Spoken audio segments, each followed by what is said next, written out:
Assalamualaikum warahmatullahi wabarakatuh. Saya Bagas Putra Pratama, kelas 12 IPA 4. Di sini saya akan mempresentasikan materi tentang Gerakan 30 September 1965, yaitu oleh Partai Komunis Indonesia.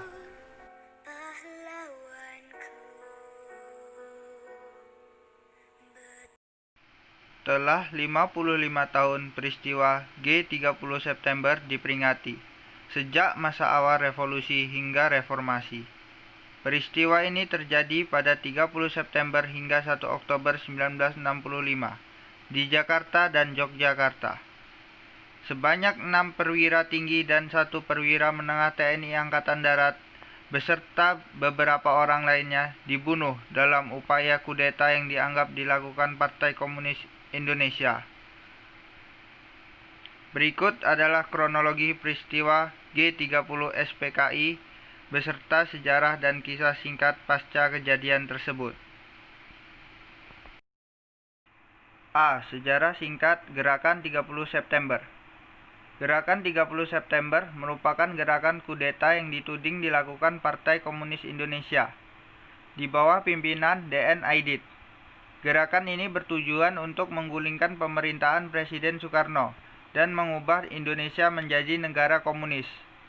Pada tanggal 1 Oktober 1965 dini hari, Letkol Untung yang merupakan anggota Cakra Birawa, pasukan pengawal Presiden, pemimpin pasukan yang dianggap loyal pada PKI. Advertising. Gerakan ini mengincar perwira tinggi TNI Angkatan Darat.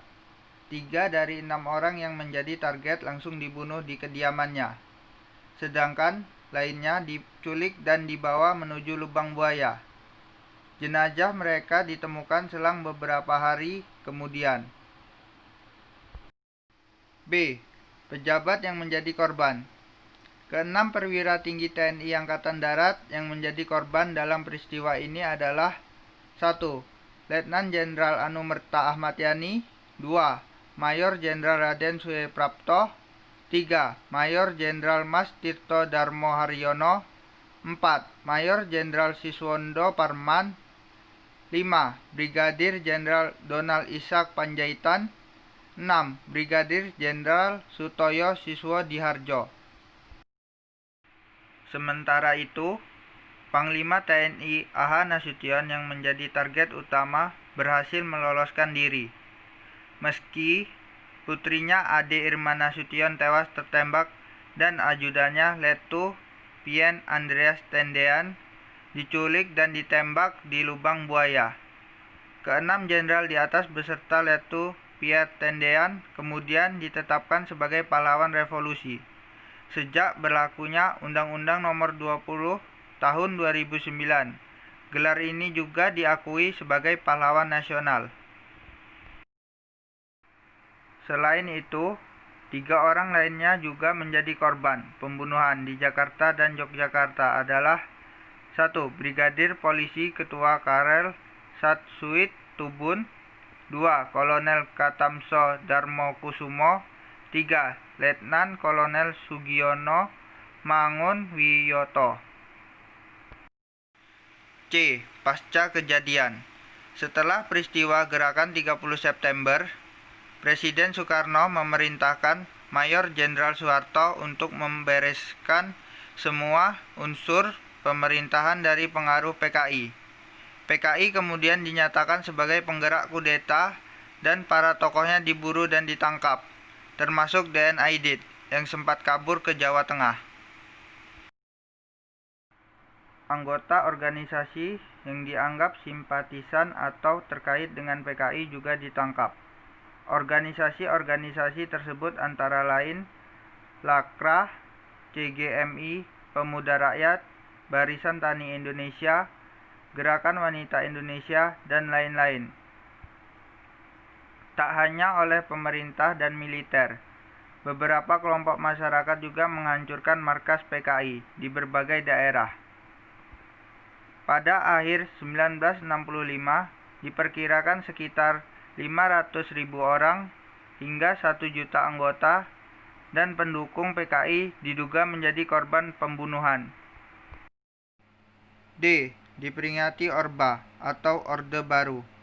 Pada masa pemerintahan Presiden Soeharto, Gerakan 30 September selalu diperingati setiap tanggal 30 September. Sedangkan 1 Oktober juga diperingati sebagai Hari Kesaktian Pancasila.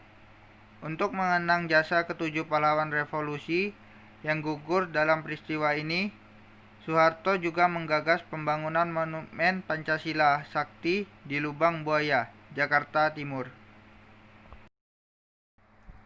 Tak hanya itu, pada tahun 1984, film propaganda yang berjudul Penumpasan Pengkhianatan Gerakan 30 September Partai Komunis Indonesia dirilis.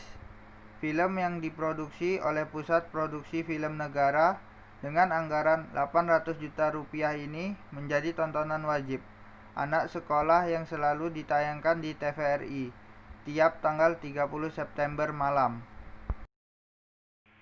Kemudian sejak Presiden Soeharto lengser pada tahun 1998, film garapan Arifin C. Noir tersebut berhenti ditayangkan oleh TVRI. Hal ini terjadi setelah desakan masyarakat yang menganggap film tersebut tidak sesuai dengan kejadian sebenarnya. Sekian video dari saya akhiri. Wassalamualaikum warahmatullahi wabarakatuh.